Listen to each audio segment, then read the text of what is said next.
Hi guys, welcome to Oliport. And before starting the session, I want to wish everyone a very happy Holi. So wish you all a very happy Holi from Oliport team. और I wish कि आप लोगों की life में ऐसी colours spread हो जैसे कि होली के कलर्स होते हैं और आप लोग इस साल किसी ना किसी एग्जाम में सिलेक्ट हो जाए. So my best wishes are with you. And चलिए अब हम अपना जीए सेशन स्टार्ट करते हैं. That is your daily G in 10 minute session which is your revision session 139. उससे पहले अगर चैनल सब्सक्राइब नहीं करा है then please do subscribe guys and don't forget to hit the bell icon. So who was appointed as CEO of UIDAI? UIDAI के CEO कौन appoint हुए हैं? Chief executive officer. सो वो हुए हैं Saurabh Garg. Option C, Saurabh Garg. So, senior bureaucrat Saurabh Garg has been appointed as the CEO of UIDAI, जिसका full form है Unique Identification Authority of India. याद रखना, the full form is very important. So, Sanjeev Kumar has been appointed as the Chairman of Airport Authority of India. यहाँ पे अगर आपको संजीव कुमार दिख रहे हैं तो संजीव कुमार जो है वो अपॉइंट हुए हैं chairman of AI, that is airport authority of India. Atish Chandra जो है वो है will be chairman and managing director. वो अपॉइंट होंगे, he will be the chairman and managing director of food corporation of India, जिसको हम शॉर्ट में बोलते हैं FCI. So 22 bureaucrats were appointed to different ministries as part of a bureaucratic reshuffle.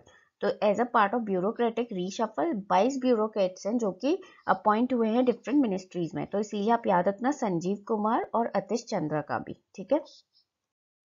Next, EMI at internet banking है. हमने आपके banking वाले में भी डिस्कस करा था. Let's revise it here. EMI at internet banking is a facility issued by which of the following bank to enable customers to break high value transactions into EMI. So EMI at internet banking एक ऐसी facility है जो इनमें से किस bank ने introduce की है, जो इनेबल करेगा कस्टमर को, मतलब जिससे कस्टमर हाई वैल्यू ट्रांजैक्शंस को ब्रेक कर सकते हैं ईएमआईज में. तो वो है ICICI bank. Option B, ICICI bank. इसके बारे में देखो. सो आईसीआईसीआई बैंक ने ये करा है basically. So ICICI bank customers can break their high value transactions of over 50,000 into suitable EMIs directly on its internet banking platform to make their purchases more affordable. So ICICI bank के customers जो है वो अपने high value transaction जो है उनको वो basically break कर सकते हैं. हाई वैल्यू ट्रांजेक्शन कितने? ऑफ ओवर 50,000, 50,000 से ऊपर के सुइटेबल ईएमआईज में डायरेक्टली आईसीआईसीआई के इंटरनेट बैंकिंग प्लेटफॉर्म पे जाके अपनी परचेज को और अफोर्डेबल बनाने के लिए. It will be applicable on transaction up to 5 lakh. तो ये जो फैसिलिटी है ये एप्लीकेबल होगी उन ट्रांजेक्शन्स पे, किस पे? अप टू 5 लाख, मतलब 5 लाख तक के ट्रांजेक्शन्स पे ये एप्लीकेबल होगी. And it will be a no additional cost on the customer. और कस्टमर्स पे इसकी कोई भी एडिशनल कॉस्ट नहीं लगेगी. The bank is tied up with online payment gateways, BillDesk and Razorpay to enable this. तो बैंक ने इसके लिए ऑनलाइन पेमेंट गेटवेज हैं जो कि बिल डेस्क और रेजरपे उसके साथ टाई अप करा है. तो क्वेश्चन ये भी आ सकता है कि बिल डेस्क और रेजरपे क्या है. तो याद रखना these are online payment gateways. ठीक है. आप लोगों ने देखा होगा, आप लोग जैसे ऑनलाइन अपने फॉर्म्स तो भरते ही होंगे, सब ऑनलाइन ही भरे जा रहे हैं आजकल फॉर्म्स. तो जब आप फॉर्म भरते होंगे, जब आप पेमेंट करते होंगे तो आपको जब पेमेंट पे क्लिक करते होंगे तो पेमेंट के जब प्रोसेसिंग स्टार्ट होती है तब आपने देखा होगा कि बिल डेस्क करके आता है, जनरली बिल डेस्क आता है. तो ये वही है. ठीक है, बिल डेस्क और रेजर पे. ठीक. और याद रखना आईसीआईसीआई बैंक का हेडक्वार्टर है मुंबई में. और अभी हमने आईओबी डिस्कस करा था विच इज इंडियन ओवरसीज बैंक. उसका हेडक्वार्टर है चेन्नई में. ठीक है. Sorry, we will discuss it later, I am so sorry. So ICICI bank का है मुंबई में. SEBI issue new penal structure for delivery default and derivative segment. तो सेबी ने नए पैनल स्ट्रक्चर इश्यू करे हैं डिलीवरी डिफॉल्ट के लिए डेरिवेटिव सेगमेंट में. What is the penalty for non agricultural commodities? तो आपको नॉन एग्रीकल्चरल कमोडिटीज के लिए पेनल्टी बनाती है. ठीक है, याद रखना नॉन एग्रीकल्चर के लिए पूछिए, नॉट फॉर एग्रीकल्चर. सो वो है option B, 3% of the settlement price plus replacement cost. तो 3% कितना है? 3% सेटलमेंट प्राइस के प्लस उसमें रिप्लेसमेंट कॉस्ट एडेड है. ठीक है. So 3% of the settlement price plus replacement cost, ये है penalty for non agricultural commodities. Next देखो, which district in Jammu and Kashmir became the only one to be declared TB free in India? इनमें से कौन सा district है Jammu and Kashmir का जो कि इकलौता डिस्ट्रिक्ट बना है जिसको टीबी फ्री, टीबी यानी कि ट्यूबरकुलोसिस फ्री डिस्ट्रिक्ट अनाउंस करा गया है इंडिया में. So that is Budgam. Budgam district है ये कि जम्मू एंड कश्मीर में है. ठीक है, याद रखना. So it is the only district in India that has achieved 80% reduction in cases of TB, जिसमें अचीव कर लिया है 80% रिडक्शन केसेस के टीबी के केसेस में, ठीक है. TB is tuberculosis. What is the official song of ICC Women's World Cup 2022? आपको ऑफिशियल सॉन्ग बताना है ICC Women's World Cup 2022 के लिए. याद रखना है year 2022. So that is Girl Gang, option C. The official song is Girl Gang. So Girl Gang, a track by New Zealand singer जिन विगमोर, ठीक है. जिन विगमोर करके एक न्यूजीलैंड सिंगर है, उन्होंने ये गाना गाया है. And it has been announced as the official song of the 2022 ICC Women's World Cup.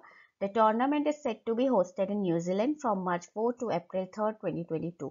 तो जो टूर्नामेंट है वो आपका होस्ट करेगा न्यूजीलैंड में. It is to be hosted in New Zealand. कब से? मार्च 4 से 4 मार्च से लेके 3 अप्रैल तक 2022 में, ठीक है, 2022 में. और याद रखना कि ये गाना किसने गाया, क्योंकि ये आ सकता है कि गर्ल गैंग किसने गाया, तो याद रखना जिन विगमोर ने. और ये भी याद रखना कि ये न्यूजीलैंड बेस्ड सिंगर है. She is from New Zealand. Indian Overseas bank launch IOB trendy account. अब आ गया इंडियन ओवरसीज बैंक में.